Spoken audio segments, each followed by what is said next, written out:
Hello, everyone, and welcome to another episode of Generative Geek. In today's video, I'm basically starting a new playlist where I'm going to help you build an application which will first determine which model it needs to call by making a backend call. It will also determine what prompt it has to send by making a call to the backend. And I'm going to use Airtable for this. So, Airtable is free, and you will be able to build all of this that I have built by following the videos, right? So, once it has picked which model to call and which sequence the model should be called, like in this case, it's first going to call Llama 3.1 70 billion model on Grok. And if that model fails, then it calls GPT-4 Mini by OpenAI. And if that model also fails for whatever reason, then it'll try to call GPT-4o by OpenAI again, a specific version of GPT-4o. And you can define a lot of these models and their providers as they keep coming, right? So how do you build such a system which will at runtime decide basis the database call? And then what I'm going to do is use that call to basically, let's say, find out a build of a Chrome extension which will be able to summarize this. So we'll go to build this video with this Chrome extension which will summarize this video, and it will send a call to the backend. The backend is then going to send a call to the LLM depending on what is configured here. So this is going to send a call to Llama 3.170 billion, and you can see the response is here. We'll be able to see it on the screen. This is what it has come back with, right? So it is able to see you can see the quick summary, you can see the key insights, you can see what are the various action items, right? Sometimes we just want the summary, but oftentimes I've found it is of interest that if you also have some action item from the video, how can I basically start using the learnings that were part of the video, right? So, and some awesome quotes, right? So this thing has come back from Llama 3.1, but maybe you don't want Llama 3.1, you want the output from GPT-4o Mini, right? So I can just change the sequence now. I just deleted Llama 3.1, and if I now send this thing again, you can see how the output is. And now just again, let's make a call. You'll see in the backend the request should start coming in. The request has already come in, and now with the entire transcript, and this transcript is now going to be sent to GPT-4o Mini, which is going to respond back with the summary, right? So you can see the summary has come back, and here we can see maybe the log tailing is slightly slow right now on the backend, but we can already see the response has come back, right? So this time the response has come back from GPT-4o Mini. The log tailing was slightly slow on the cloud console because I'm not SSH'd into the server right now. But this way you can see all of these things. How to build this? We are going to build this Chrome extension. We are going to build the backend, deploy it on render. It's a new service that I'm using. I'm going to teach you how to deploy that. I'm also going to teach you how to build and think about these databases on Airtable. Airtable is free. You will be able to use that. And then how to use Python. We are going to build a Flask application. How to build an application which connects with Airtable, right? So this is exactly what we are going to do.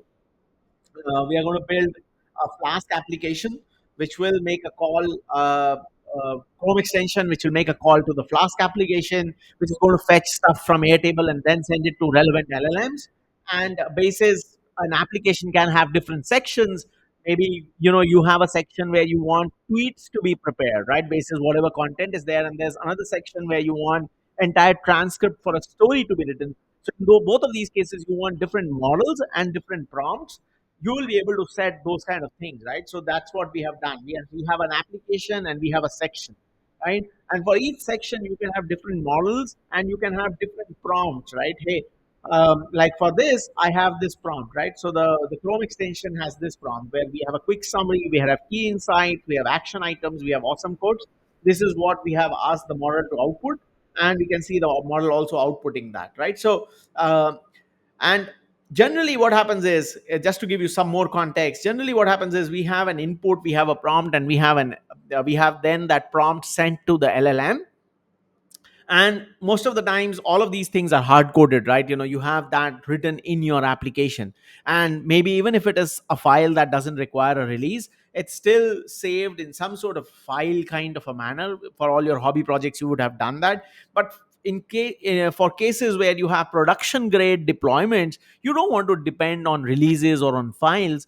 And a better way is to generally store all of that information in a database, right? So consider this, like, you have an input and you want to send that input to three different models, depending on whatever your logic is. Maybe cost is a logic, maybe models are very advanced, and you prefer a certain model for a certain type of a use case. In that case, it's always a good idea to write your prompts somewhere else, where the application then fetch that prompt and the model, and then make a call to the LLM, so that there is also a separation of interest, in the sense, hey, prompts can generally be written by teams which are not controlling the releases, and it's always a good idea to give them some sort of a different layer control. And you can give them this database, which is, in our case, I'm using Airtable, because it has a nice UI and it is free, and it's a new tool. I have been using it very recently for some projects of mine, and I'm finding it very interesting, right? The paid version is like very powerful, has a lot of automation and stuff, and I'm not getting paid by Airtable right now, unfortunately. But yeah, so this is what we are going to build, guys, and let's get started. So in order to get started, head over to airtable.com and create yourself an account. And once you are there, once you are inside Airtable, you don't need to pay anything, because if you look at it, like, let me just log out. um,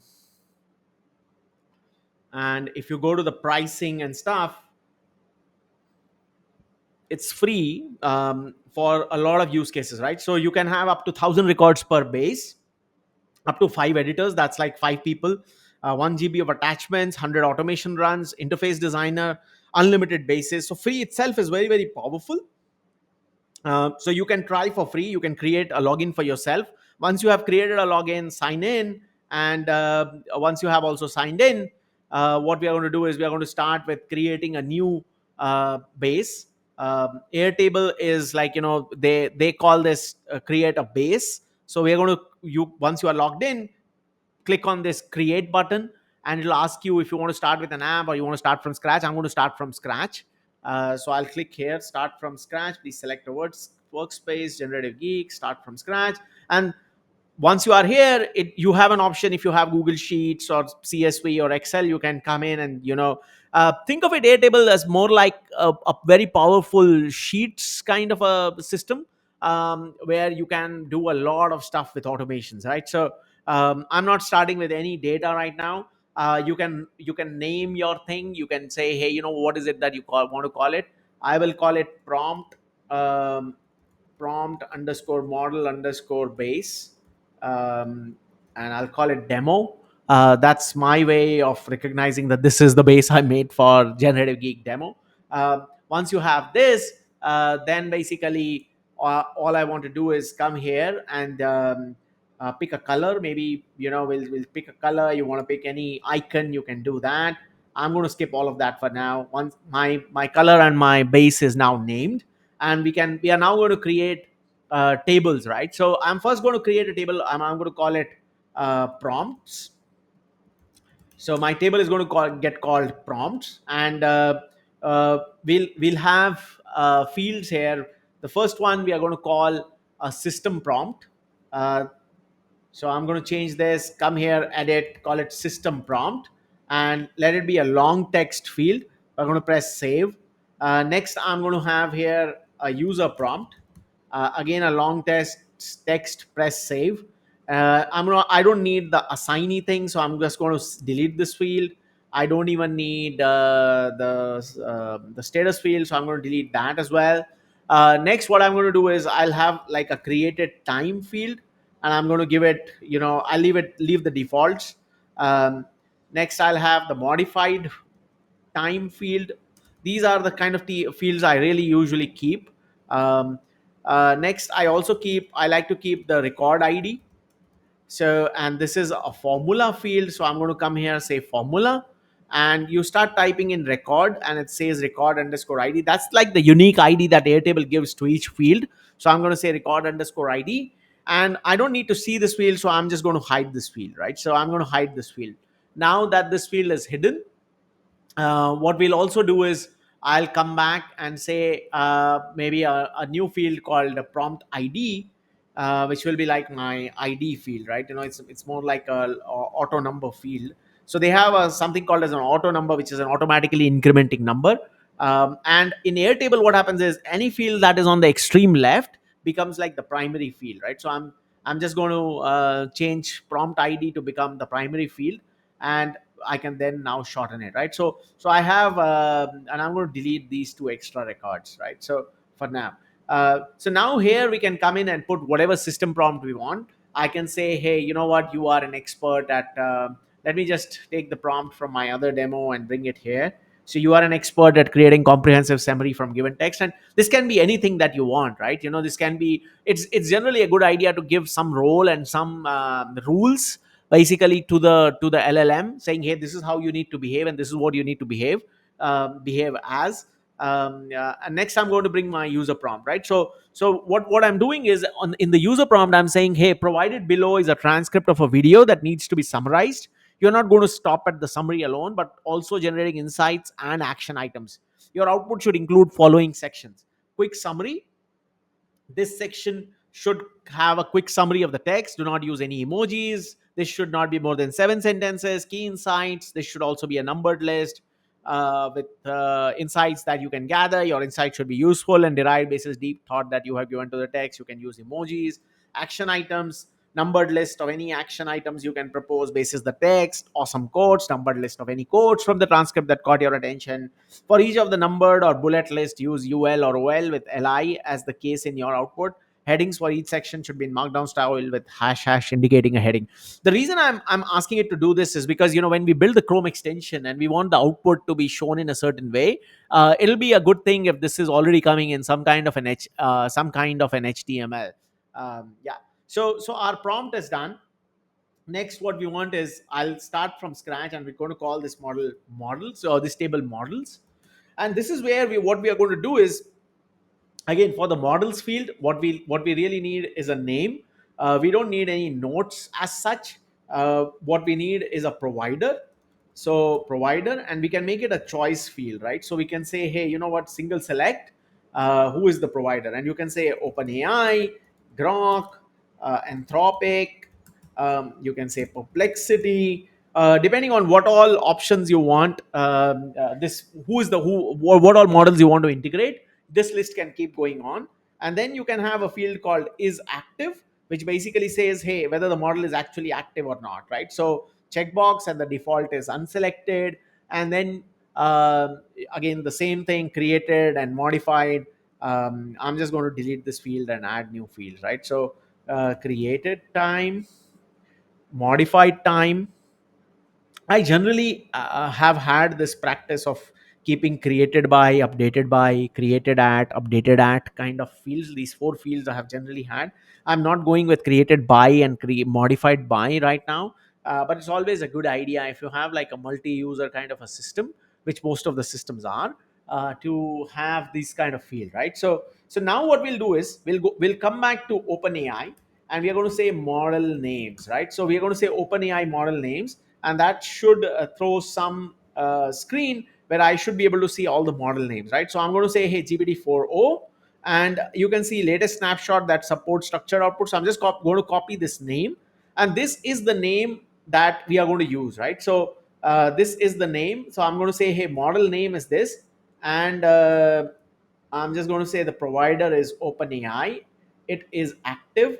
And like this, you can now start filling in, right? So the other model I want to use is 4o Mini. So we're going to come here, copy this 4o Mini. This is the model name basically. So it's very important you get it right. There should not be any leading spaces or lagging spaces.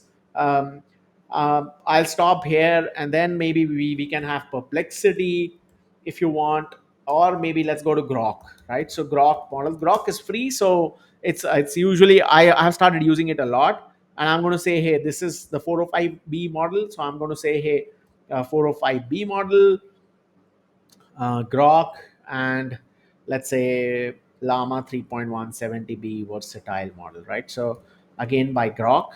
Uh, and we can stop here, or if you want, just for population, Perplexity AI models API, right? So the idea is to get the model names, right? So however you get the model names, get the model names. Uh, these are all the model names that Perplexity has: Llama 3.1 small chat, Llama 3.1 sonar small online, I'm just going to, they used to have a different page where uh, supported models, yes. So these are all their models. I'm just going to copy these models, and we can then say this is done by Perplexity. Depending on who is the provider, what is going to happen is, now Perplexity also has the 405b model available. So let's say if Grok doesn't have it, you can start with the Perplexity.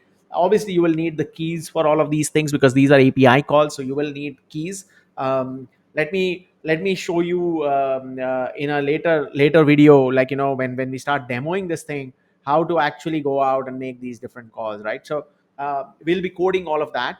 Now that the models is ready, prompts is ready, what we now need is, if you remember, we need some sort of a config, which basically, depending on who is making a call, which application and section is making a call, so we need a way for the config to be stored, right? So we now have the model, we now have the prompt, but we need one way to attach it to the config, and I'm going to call this table llm underscore configs, right? So llm underscore configs, and I'm going to take it to the extreme left. uh, llm underscore configs should have various fields, and the first field I'll have is, which will be called the application name. So think of it this way, that this is your backend, right? So this can be like, your you can have an application. No need for the name, we can just say application should be enough. You can have applications like your Chrome extension. You could have another application which is your, maybe some sort of a recipe finder, maybe another application which does health, fitness routine builder, things like that. You can have different applications, and each application can then have different section, right? So like we mentioned earlier, each application can have a different section. This is a single line text. So you will have an application, there can be a section, there's nothing called as a signee, so I'm going to delete this. Will need, obviously, is active. Let's say you don't want some application to be active. Maybe it is the keys have got stolen, or you don't want that application to make calls anymore to your backend. You can very quickly come in here and disable that, and it will be all sorted. Next, we'll have a field called models, and we are going to create a linked field, right? So linked field is like a foreign key relationship. I'm just going to link it to models. Can view link to multiple records? Yes, that's what we want to do. So I'm going to say create field, and once you do that, it asks you what other fields do you want, right? So I want the name, I want the provider. It's giving me these fields from the table itself, right? So what is the name, the model name, and the model provider, and I'll just rename this, and I'll say these are my models. Okay, so we already have a models field. I'm just going to hide this field, and we are going to say name. So models, model name, and we have provider, right? So I'm just going to say model provider, right? So model provider. So we have these fields now, and next, what we can even have is some sort of an output strategy where you can say, hey, uh, should should the application go out and fetch outputs from all these models, or should the application go out and fetch only outputs from very specific models? So in the sense, if I have three models, should the call go to all three, or should the call stop if first result has been fetched? Now, depending on how your use case is, you might want to change, have different ways of how, what kind of design you want to go after, right? So I usually prefer first result, but I know of use cases where you want to have return all, right? So maybe you are doing some sort of a test where you are just evaluating all model outputs, and you have some sort of a human in the loop kind of a way, where you send an input to Claude, Perplexity, ChatGPT, Grok, everyone, and then you want to look at the results and say, hey, you know what, okay, I want to pick this one for this call, right? So depending on what your agenda is, you can have an output strategy. Now that this is done, let's also add another link record, and we are this time going to say to prompts. allow linking to multiple records. One application, yes, can be linked to, no, one application will only have one application, one section will usually only be having one call. So I'm just going to say prompts, create field, and it's again going to, because this is a linked fin, it's also going to ask me which other fields I want basically these two fields. I don't want this prompt field, so I'm just going to hide this. But these two fields, the system prompt and the user prompt, is what we want, right? So system prompt and user prompt. Now once that system prompt and user prompt is done, depending on when we start selecting, we will be able to see how this thing shapes up.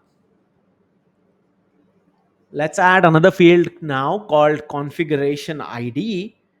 Each of this is like a configuration, right? So configuration underscore ID, and I'm going to pick auto number here. Um Once you have Airtable, my suggestion is go out and start playing with it. It's a beautiful tool, and you will learn a lot in the process, right? So what we'll also do is, we have application now, so but let's call it YT underscore Chrome, right? And we can have a section called summarizer, right? So is active, we'll keep it false for now. And then once we have these things, um, I think I can get this field here, and we can pick which models we want, right? So I'll first go with GPT-4 Mini, then I'll go with 4o, right? So like this, we can keep going with the various models, and I can actually hide this one, right? So I can say I don't need this. Um, and then I can go and say I'll go with Llama 3.1, and you can see how beautifully the model providers have started coming in, and this is the sequence in which we want, right? So is active is true, IT Chrome summarizer, and depending on what prompt we want, again I have the hidden fields. I just need to bring it back. Yeah, so I can say, hey, you are a you are an expert at creating comprehensive summary, and provided below is the transcript. So all of that, all of those linked records have come in. Now I can hide this. um, and what we'll also do is, when we are sending the request to the backend from the application, we want some sort of an identifier to be sent. One way is that we send this configuration ID as an identifier. That's also a beautiful way. What I'm going to pick right now is where we want to say application section, right? So I'm going to come in here and I'm going to say app underscore section, and this becomes my formula field. And I'm going to say the formula for this field is, um, I'm just going to copy this and bring it here. This is my formula. So I'm saying prompt, take the prompt and add hyphen to it, left of application. Why is, okay, yeah. So let's just create this field. When you create this field, unknown field names prompt. Okay, let's debug this, right? So, or let's do this. I'll maybe not do this. What I'll do is, I'll say, hey, take P and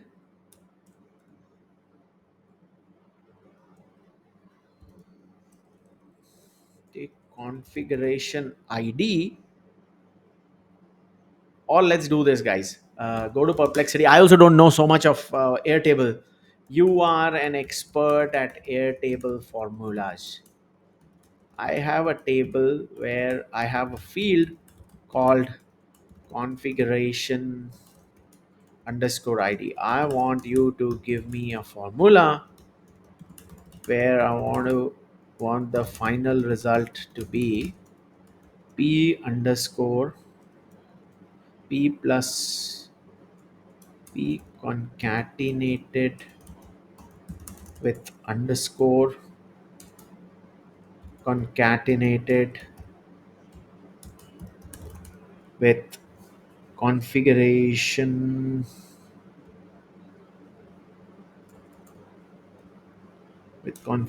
underscore ID field, right? So let's just see. I'm asking Perplexity to give me the formula. I really hope it gives me. It says concatenate. I'll just take this, come back here to my thing, delete all this, come back here, create field, right? So yeah. So it says p underscore 1, right? P underscore 2, p underscore 3. Now this becomes my, I can say, hey, this will be my unique identifier for the backend to know which prompt to pick and which models to call. And it's a beautiful way, right? So I'm just giving it some sort of an identifier saying, hey, p underscore 1, p underscore 2, p underscore 3. So with this, our backend is in a way done. Now if a call comes for p underscore 1, it knows that the models, these are the models. It should first check if it is active. If it is not active, then it should immediately refuse. And let's just say, I'll show you quickly on my thing. uh, let's just go to my previous model, which is the working model. And if I go here and I say, hey, this is how we are building it. If it is not active, right, and I come here and I make a call to summarize this video, and let's look at the backend, right? So the call should come. It is coming. Airtable config return null, right? So nothing came back, and I should say received unexpected response format, right? So that kind of error handling I have not done, but you get the thing. Um, because mine did not have the is active enabled.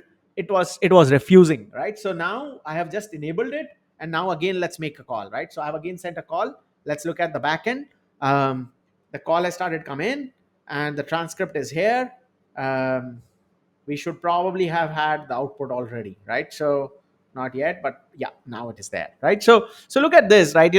Just by having a backend, you can disable the application, you can enable the application. So our backend is now ready, right? So I'm just going to go back to our database, that one that we are building right now. The database is now ready. Now what we need to do is build Python code to actually make this connection happen, so that you should be able to see all these things returned and made available in Python for you to write that Flask application, right? So let's get started and get done with it. So now what we have is we have the database. Let me close these windows. So now we have this database ready, which basically, whenever there is a call to the backend with this identifier p underscore 1, that's the identifier that our backend is going to send to this Airtable. It will know which models to call. It is going to return the list of these models and the system and the user prompt, right? So that's what we ideally want. This is what the configuration signifies here, right? So and it will send all of that only if it is active, right? So if this configuration is not active, it should not send anything back, right?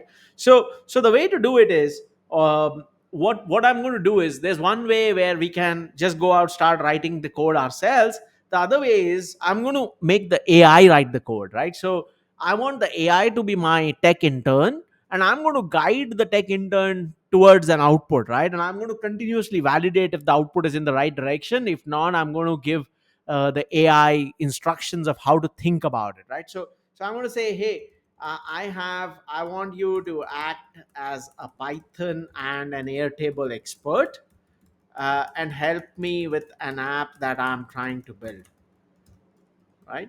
Um, your job is to uh, look at an Airtable configuration that I am proposing, and suggest Python code which will be able to fetch the Airtable record, right? Uh, the configuration for Airtable looks like this.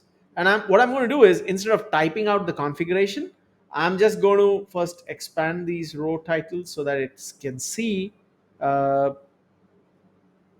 section is active, models, model provider. Um, okay. Yeah. So I'm going to say, these are my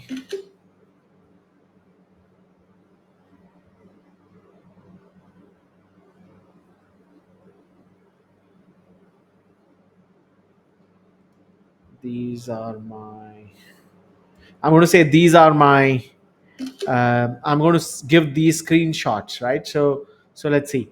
uh, and I'm trying this at runtime, so expect some issues to come up, and we'll handle all of this, right? So file upload failed. Okay, surprising. Sometimes when you're doing demos, things don't work as they should be working, right? So uh, let's upload again and hope it works this time. File upload failed. I don't know what's wrong with Perplexity. We'll need this file upload to work, because maybe I'm going to send it a lot of screenshots when the errors start coming up.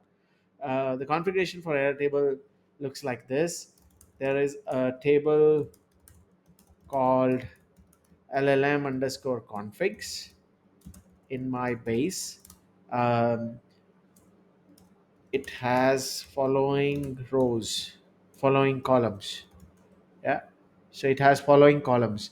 There's a configuration underscore ID, configuration underscore ID. I'm just leaving it there for now, because right now what we want is, and what you need to do is, one thing that we need to do is to go to the Builder Hub. Once you are in Airtable, click on your account. It'll open up a menu. Go to Builder Hub and get yourself keys, right? And the keys, the way you get yourself keys is through personal access tokens. So create a new token. Once you are here, just click on this blue button called create a new token. It'll ask you what should be the token's name. We'll just say prompt model demo token. Yeah.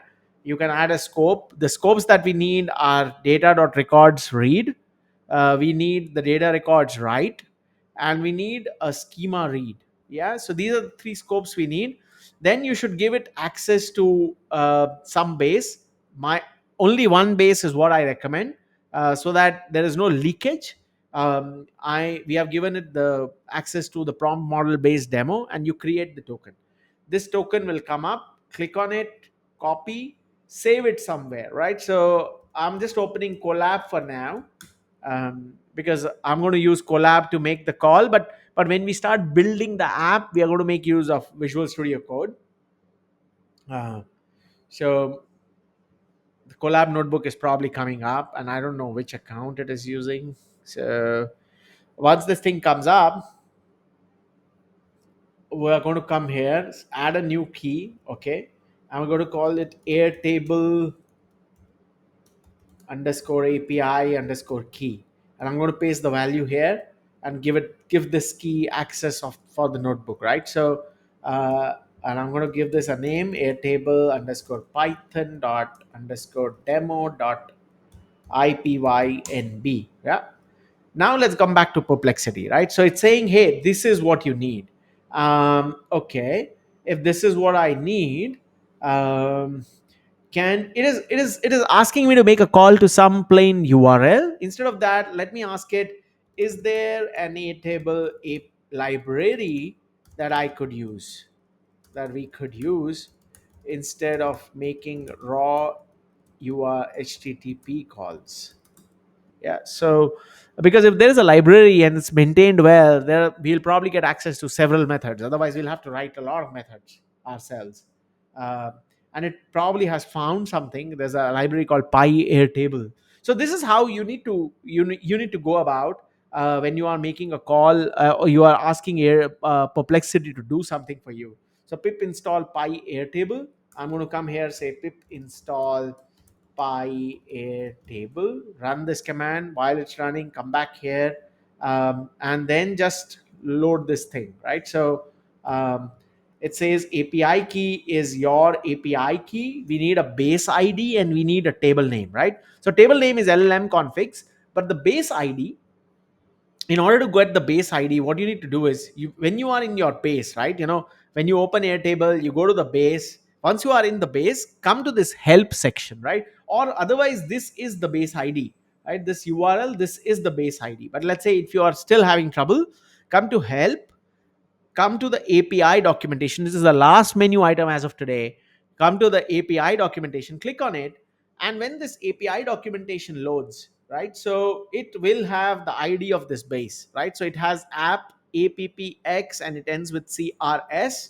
If you go to our URL, app CRS, right? So this is the base ID, right? So this is how you find the Airtable base ID.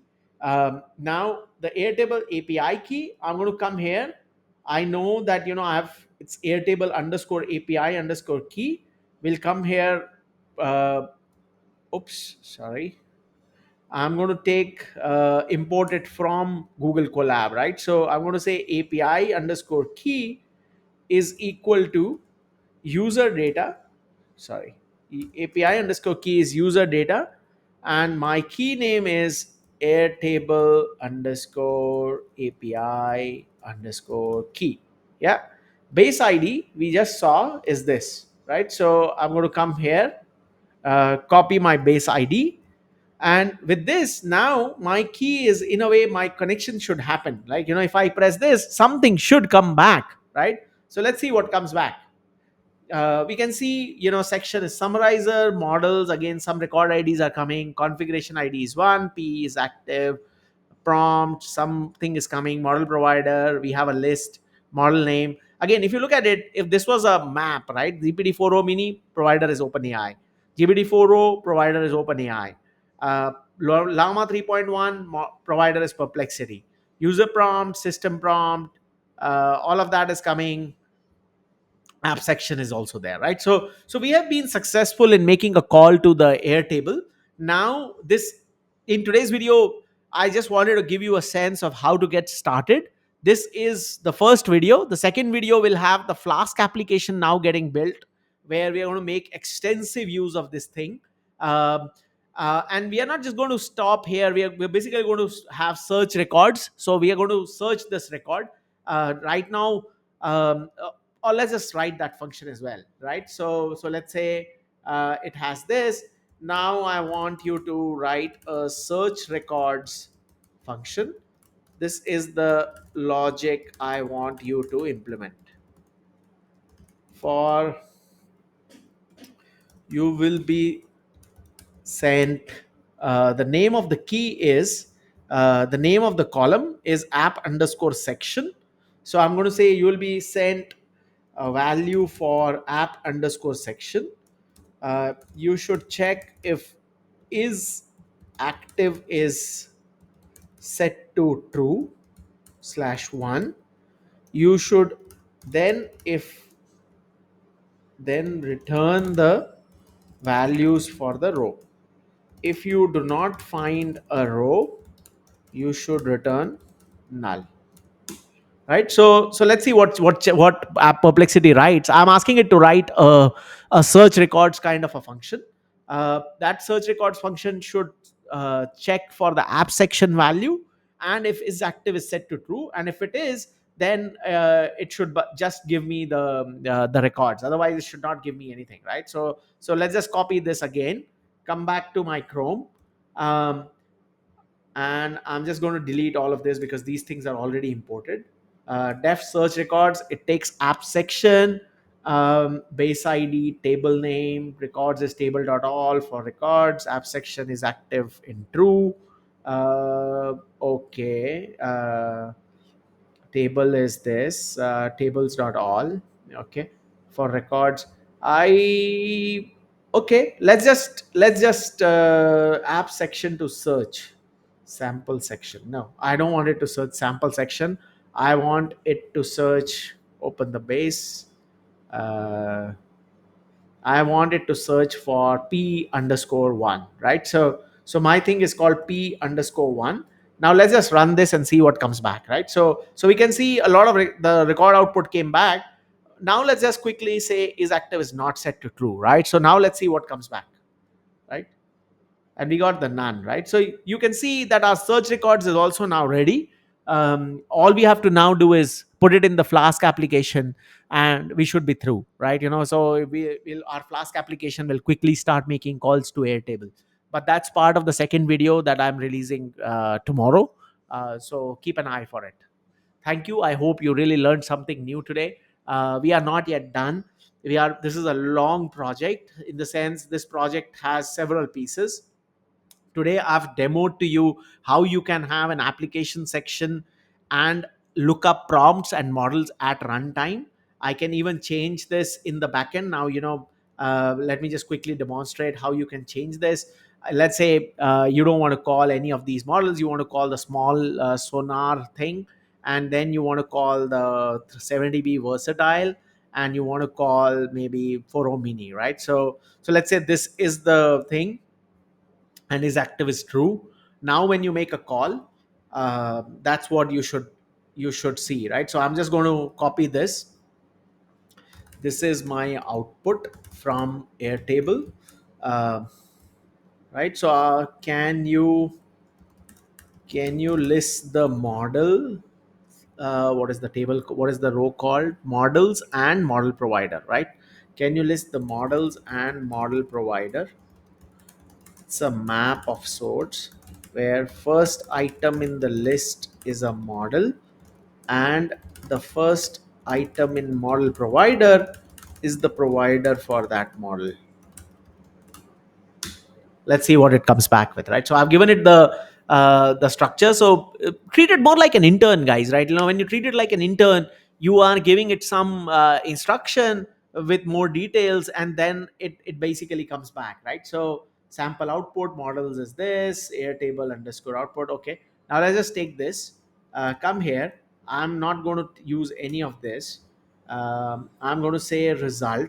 Airtable result is equal to Airtable underscore output. That's what is the case for us. Our result is Airtable output.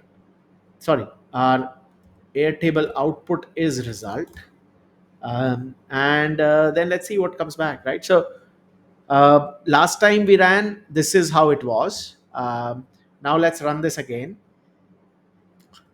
and you can see that the model is Llama 3.1, provider is Perplexity. Is that the case? Yes, we had Perplexity and small 128K online first.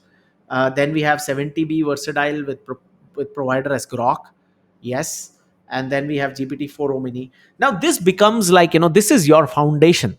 Now you have got both the system prompt, the user prompt. You have got, like, same way here, we can even say, we can say for model provider in this, we can even say print, what is the name of the key, uh, or let's just ask chat this guy to print, give me a code for printing user prompt and system prompt. Yeah. So let's ask it to print the user prompt and system prompt for me. It will give me the code. Now, when I start using this, I don't want to apply a lot of my own mind. I am mostly relying on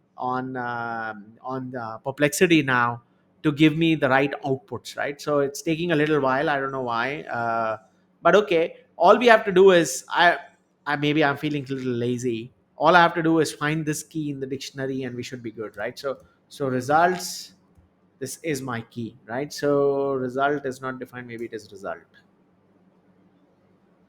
Yeah, so this is the user prompt, and we have system prompt, right? So uh, this is the system prompt, right? So prompt will say result system prompt. Yeah. So uh, so this is the foundation, right? So with this now, that this is sorted, all we have to do is make a Flask app which will call this backend, using the same logic that is there in this collab notebook. So I'm just going to stop the video here. I think we have covered good base today. Tomorrow I'm going to write the entire Flask app, and in the third video I'm going to write, and we are going to use Perplexity for most of it, right? I'm not going to write maybe even more than 5 lines of code on my own. That's my goal, right? So I'm going to make this thing right, uh, while keeping an eye on whether it is doing it the right way or not, right? So thank you so much. I hope you enjoyed and you learned something new. Thank you.